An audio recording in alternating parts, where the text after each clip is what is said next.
이 주택은 주로 지방자치단체에서 관심 갖고 해야 된다고 생각해요. 네.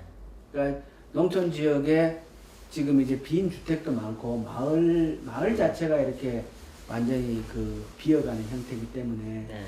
이런 농촌 마을을 조금 수리하고 해서 정비를 해서 한 3년 내지 5년 정도 청년들이 와서 그렇게 투자비 없이 뭐 전기세, 수도세 이런 것만 내고 살 수 있도록 그렇죠. 예. 기초 생활을 예, 어느 예. 정도. 내려가서 아주 좋은 조건에서 전원주택을 놓고 지어놓고 청년들이 살 생각을 하면 안 되는 거고 네. 기본적으로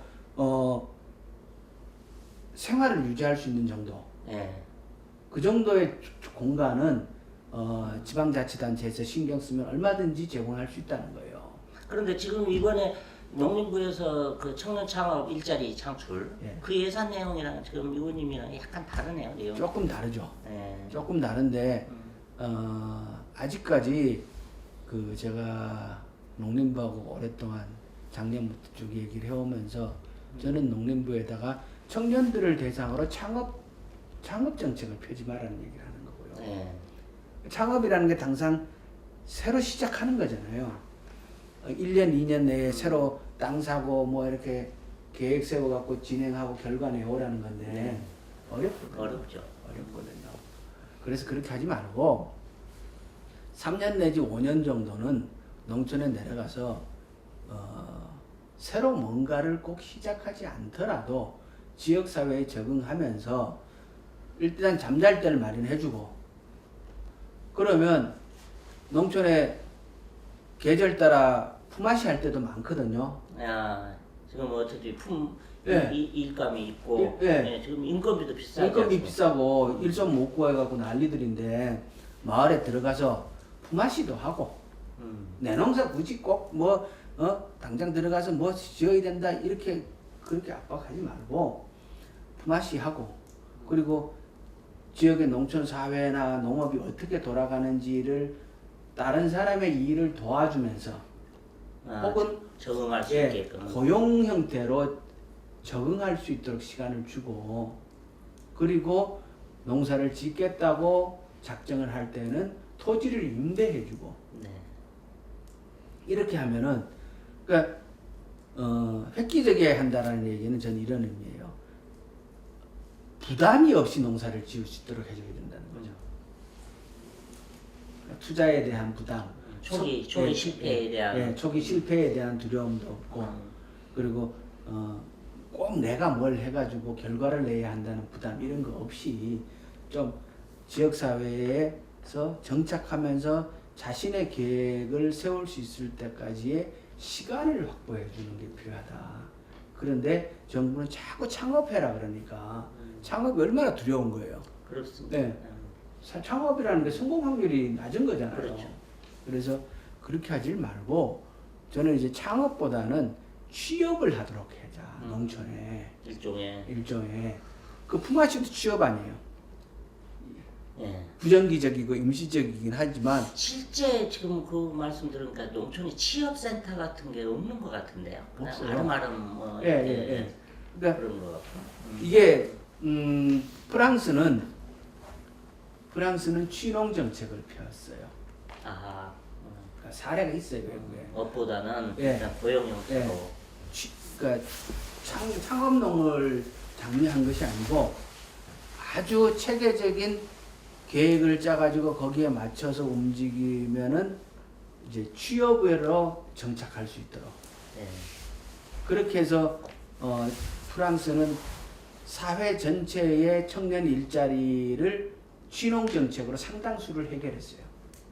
그러면서 농업도 튼튼해지고 농업이 젊어지고 농업이 젊어지면 훨씬 더 혁신적이어지거든요.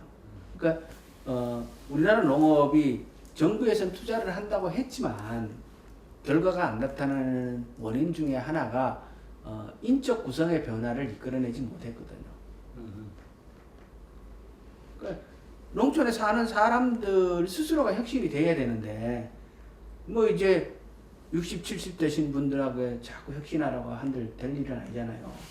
그 ICT 농업을 아무리 강조를 하고 6차 산업을 강조를 해도 그것이 대세가 될 수 없는 이유는 다 고령농인데 누가 6차 산업을 해요. 그렇죠.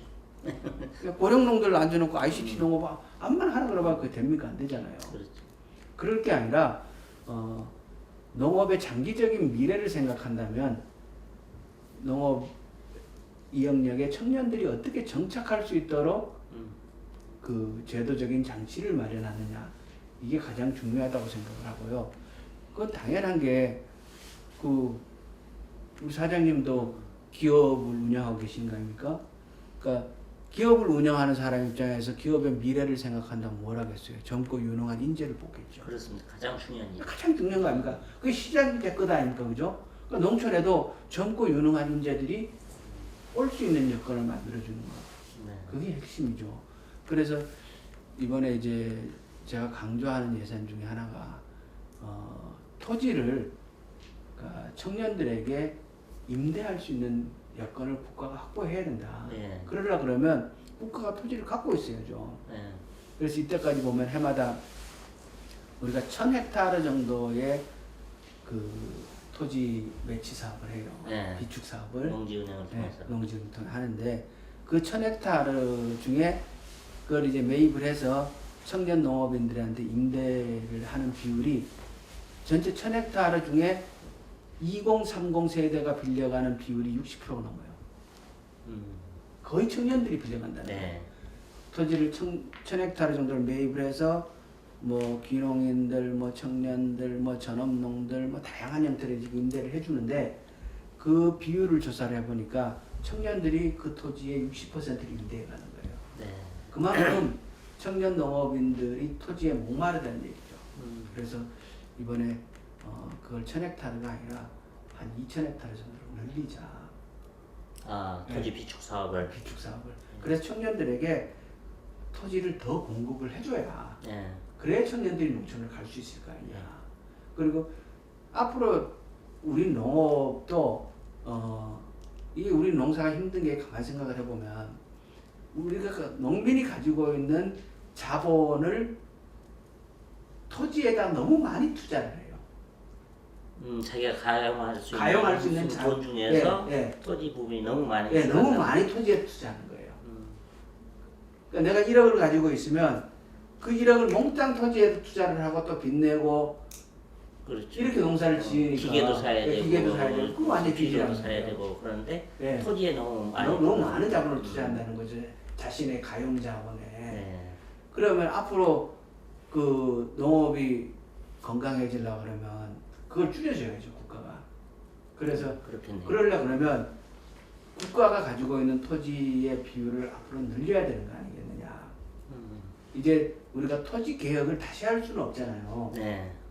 그게 뭐 워낙 그 혁명적인 것이기 그렇죠. 때문에 지금 와서 토지 개혁을 하자고는 할 수 없지만은 국가의 토지 매입 비율을 늘려가지고 그래야 이 농업의 안정성과 지속성도 좀 더 강화되고 네. 그래서 저는 우리가 이제 토지를 장기적으로 봐서 국유화까지는 못 간다 하더라도 토지에 대한 공개념을 강화해서 네. 국가가 소유하고 있는 토지의 비율을 지금보다 훨씬 더 늘리는 게 좋겠다. 그래야 농업의 지속성, 안정성도 더 강화되고 그런 토지를 청년들에게 많이 임대를 해주면 청년들이 토지에 대한 투자가 훨씬 주니까 농업에 투신할 때 부담도 적을 뿐만 아니라 자신의 그 실제 거기에 투자 비용 줄이면 다른 데 쓸 수 있을 것이고 그 경영이 훨씬 더 개선되겠죠. 그 개념은 사실 우리는 도시민은 주택도 공공임대주택을 그렇죠. 예, 하듯이 예. 우리는 이제 헌법에 경자유전 원칙까지 예. 돼 있으니 예. 지금 의원님 말씀은 100% 경자유전은 아니더라도 예. 토지의 공적 그 예. 성격을 좀 강화시키는 그렇죠. 방향으로 예. 공공비축을 좀 늘려서 그렇게 하자는 그래서 얘기. 국가의 보유분도 늘리고 토지 시장에 국가가 임대해주는 양을 좀 늘리면 그러면 토지 가격도 안정이 될 거고 특히 청년들 입장에서는 그 농업에 뛰어드는데 훨씬 부담이 적겠죠. 그렇겠네요. 네. 그러면 이번에 예산이 그게 지금 반영이 돼 있습니까? 정부 예산에는 작년에는 1000헥타르였는데 전액 다 정부 예산에는 1280헥타르. 증액이 이제 예. 280이 280 늘어난 거네요. 늘어났고요. 그게 이제 단가도 올라가지고 규모로 치면은 돈 액수로 치면 그보다 훨씬 더 늘어 있고 한 작년 대비 한 40% 늘어 있는데 면적은 28% 늘었지만 28% 늘고 네, 금액은 40% 한 40% 늘어 있는데 그것을 좀 더 늘리려고 증액을 시켜놨어요. 아하. 예. 네. 그래서 저는 한 2000헥타르까지 늘리는 게 좋겠다라고 네. 이제 예산을 그 예결위에서 주장도 그렇게 하고.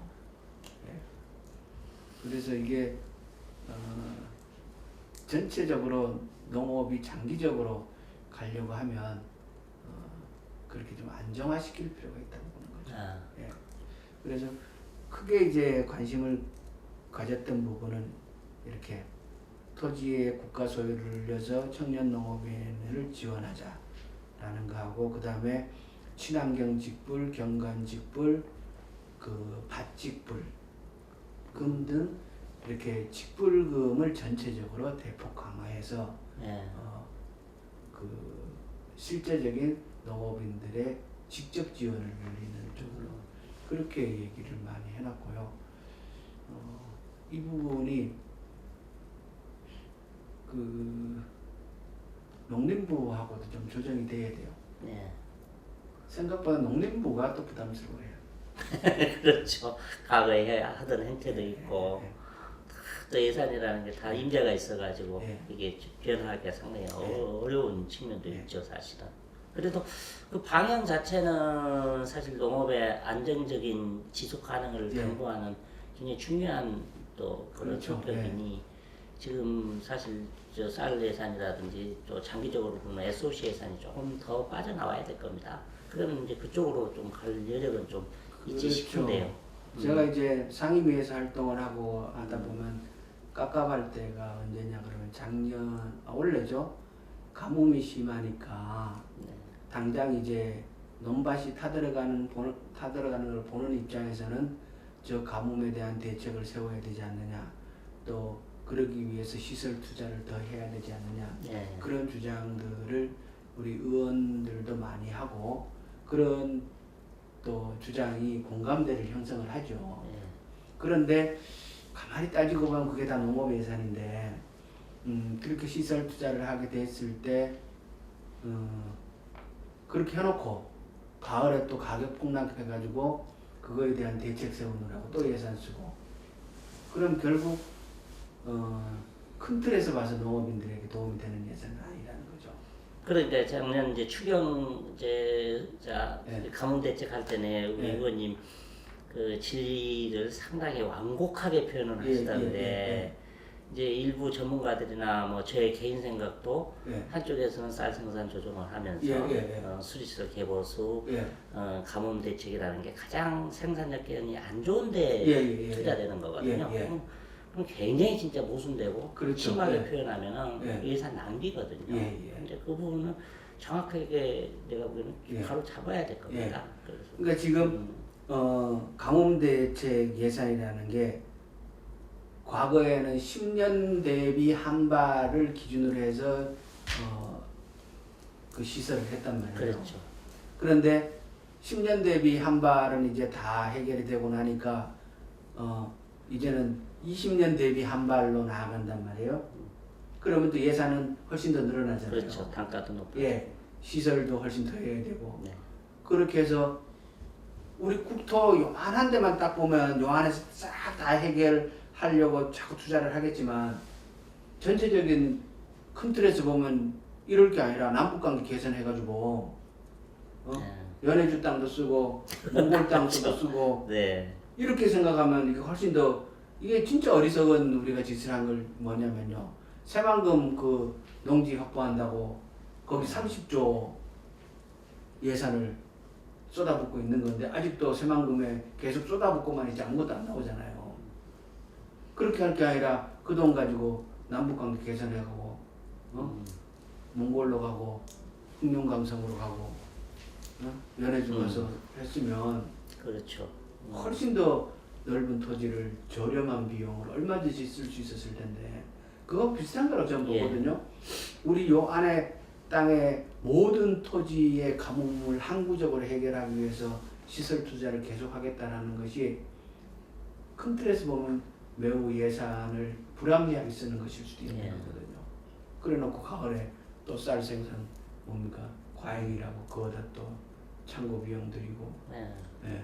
근데 우리 이제 과거의 그 어떤 관념이나 그 매달려서 그렇지 쌀이 사실 우리의 생명이라고 예, 표현을 예. 하지만 보다 본질적으로 보면 농민이 위에 있는 거고 그렇죠. 예. 근데 이제 우리는 쌀을 가지고 농민을 어떻게 예. 보면 죽이는 예. 그런 지금 모순 정책을 그냥 그렇죠. 지금은 이렇게 온단 말이에요. 쌀에 너무 매달려 있어요. 우리 예, 정책이. 저도 그렇게 예. 생각합니다.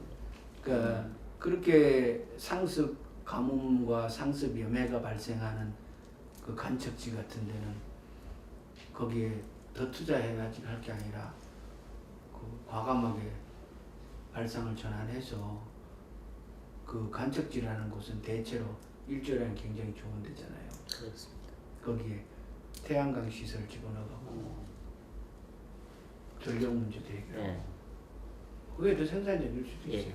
이제 다만 이제 예. 그렇게 되면 이제 국가 평균적으로는 그런데 거의 당하는 사람들은 이제 편차가 있기 때문에 그 이제 그 지역적인 그 해당되는 지역 농민들에 대한 좀 보완 대책이 있어야 될 것 같습니다. 근데 이제 그렇죠. 유럽 같은 경우는 이제 그게 그런데 은퇴 이제 직구를 굉장히 많이 예, 주더라고요. 막말로 그냥 은퇴하면 그냥 여생 그냥 충분히 농사 짓는 것보다 더 잘 살 수 있도록 그러면 확실히 빠져나오는데 우리는 그냥 어떻게든 거기서 농사 지어도 예.